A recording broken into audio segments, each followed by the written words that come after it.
As the second season of the Greenhouse approaches, here's a quick rule recap that goes through the rules of the game and also highlights some rule changes from the first season. The Greenhouse is a social strategy game in which contestants work to vote each other off to try to be the last player standing. Each round begins with a Greenhouse challenge that sends 3 players into the Greenhouse. They choose their powers for the week in the flower picking ceremony. The powers help determine which player is eliminated each round. The powers either nominate or block votes at the banishment ceremony. Additionally, players collect seeds, which is an in-game currency. They could use these seeds at weekly auctions where they could buy safety in the game. Now that we have an overview of the game, here's a quick timeline of what a round of the Greenhouse game looks like. The round begins with a Greenhouse competition in which the top 3 players enter the Greenhouse. Those 3 players participate in the flower picking ceremony, which determines which power each Greenhouse player gets. In the first half of the game, there's an additional seed immunity challenge in which non-Greenhouse players can choose to compete for seeds or immunity.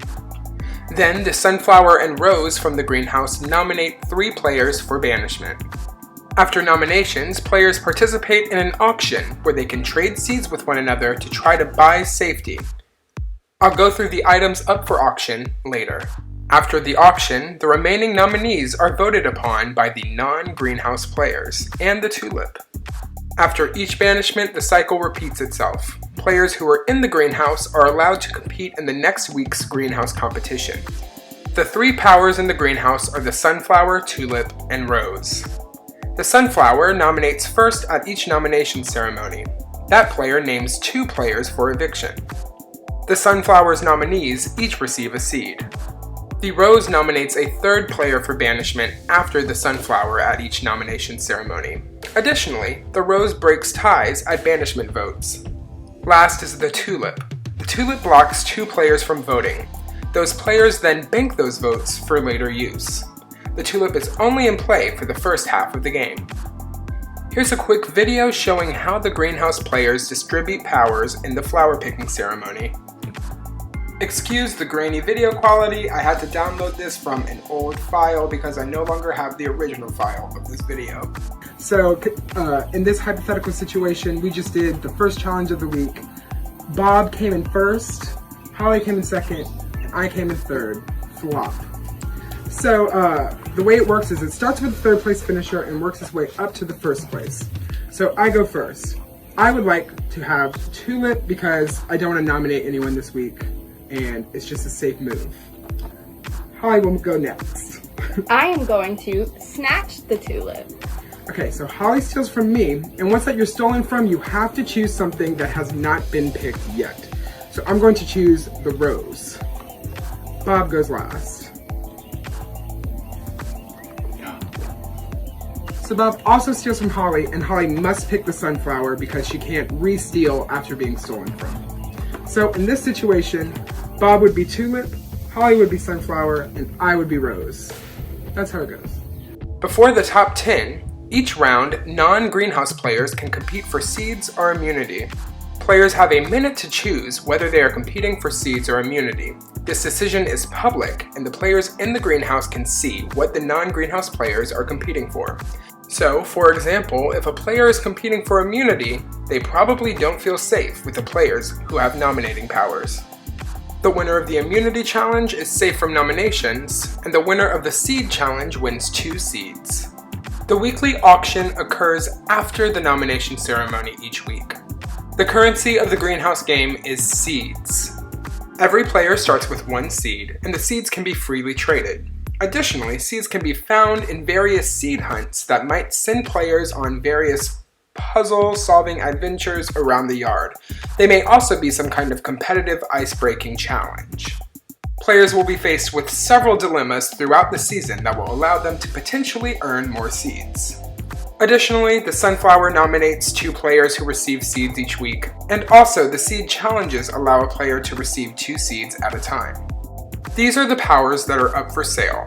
All of the items in the auction are passable except for the seed count. First is the uproot. At a starting price of 3 seeds, the player who buys the uproot can remove one of the players from the block.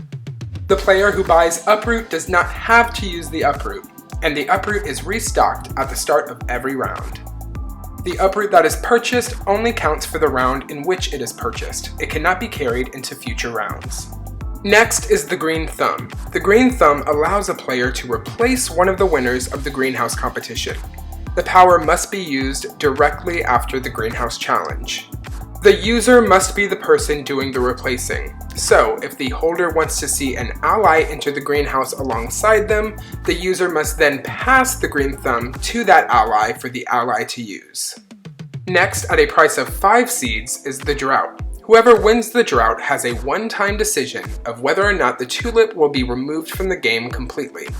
If the drought is used, all banked votes that are active in the game must be played during the next banishment ceremony because they are invalid moving forward. The person who buys drought can choose not to use drought. The drought has yet to be used in any iteration of the greenhouse. I think it would become more apparent in casts of larger sizes where there are more banked votes floating around. The next item is seed count, which can be purchased by any player at any time for 1 seed. When purchased, the player gets access to the Excel sheet where all players' seed counts are kept. It's an opportunity to have a snapshot of perfect information. Lastly is the Venus flytrap. At a whopping starting price of 10 seeds, the player who successfully buys the Venus flytrap can banish the player of their choice, instantly. There is only 1 flytrap per game, and whenever the flytrap is used, the rest of the round in which it was purchased is cancelled.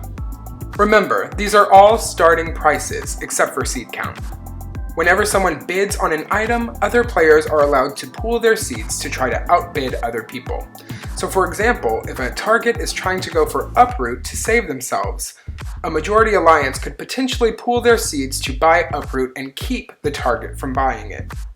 Additionally, players are encouraged to bid on items that they don't plan to buy in order to try to force their competition to bid more seeds and burn more seeds. After each auction is the banishment vote. For the first half of the game, when the tulip is in play, the tulip blocks 2 players from voting. Those votes are banked for later use. The nominees, Sunflower and Rose, can't vote. Banked vote rules have changed since the first season. Now, banked votes are passable, and banked votes are only usable by people who otherwise can vote. If a nominee wants their banked vote to be used in their favor, they have to trust it to another player who can already get in line to vote. If a Sunflower or Rose really wants to use a banked vote to try to ensure their target goes home, they have to trust that banked vote to another player. Remember, only non-nominees and the tulip can vote. When the votes are counted, the player with the most votes against them leaves the game. The eliminated player bequeaths their seeds to a remaining player in their exit interview. Additionally, if the flytrap has been used during the auction, there is no banishment ceremony. The final 10 is a special daisy chain elimination. The 11th place finisher grants 1 person immunity on their way out of the game. The immune player saves another player, who saves another player, and so on until 1 player is left unsaved by the daisy chain. That player is the first nominee. The nominee chooses their opponent on the block. An auction still takes place, and if uproot is used, the remaining nominee chooses their opponent to face. The uproot works a lot like the power of veto of Big Brother. If a non-nominee uses the uproot on one of the nominees, that user cannot be the replacement nominee. Remember, uproot is passable, so if one of the nominees buys uproot, they're able to pass it to one of their allies and share immunity. From the final 10 onward, the tulip is no more, and banked votes that are still in the game may still be used. The second half of the game has the same basic mechanics, but has a few simplifications. The 3 items in the greenhouse are Sunflower, Rose, and 2 seeds. The Sunflower moving forward only names 1 nominee. The seed and immunity competition no longer takes place, and also the tulip is no more. If the uproot is used, the flower that named that nominee names the replacement nominee. So if the Sunflower's nominee is removed, the Sunflower names the replacement, and that replacement gets a seed because it's the Sunflower's nominee. Remember, if the uproot is used by a non-nominee, that player is safe.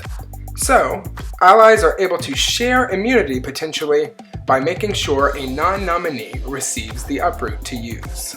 Also, this isn't written down, but the Sunflower and Rose of each week is not able to compete in the next week's Greenhouse Challenge. The final 5 is a second daisy chain, but this time an immunity competition determines who starts the chain and not the previously banished player. The final 4 round challenges the finalists' abilities to manage their target level and put trust in one another. Players use their remaining seeds and banked votes to vote for one person to receive final immunity. That player casts one killer vote to banish the 4th place finisher. If there's a tie, all members of that tie are finalists. Because of this, the game could end in either a top 2 or a top 3. It's a top 2 if there's a tie between 2 players, and it's a top 3 if one person wins final immunity, or if there's a 3-way tie at the end. I won't go into the specifics of what happens if there's a 4-way tie because it's so difficult to see happen. Strong players who hope to survive this round need to make sure that they keep targets at the ready to take the fall during this round. The game of the Greenhouse ends with a jury vote of eliminated players. The eliminated players vote for a winner of the Greenhouse game. I'm super excited about this second season. It's a great second installation to the series, and I hope you love it just as much as we loved making it.